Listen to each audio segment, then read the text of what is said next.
रोहिणी प्रकाश काळोखे, देवगाव विठ्ठलवाडी.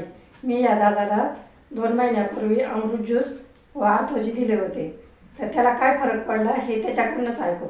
दादा तुझं नाव सांग. माझं नाव ओंकार सुनील पांडे आणि मी 2 महिन्यापूर्वी ह्या बाटल्या ज्या घेतल्या होत्या डायबोजी आणि दुसरा जो अमृत ज्यूस आहे. तर मला एकाच महिन्यामध्ये आणि 2 बाटल्या ज्या घेतल्या होत्या ह्याची एक डायबोजींची आणि अमृत ज्यूसची, त्या एका महिन्यामध्येच मला फरक पडला. माझं 5 ते 6 किलो वजन कमी झालं आणि हे सर्वांनी घ्यावं. सर्वांच्या स्वास्थ्यासाठी हे खूप चांगलं आहे आणि मीही पुढे घेत राहील. थँक्यू. घर घर रेंज हर हर रेंज.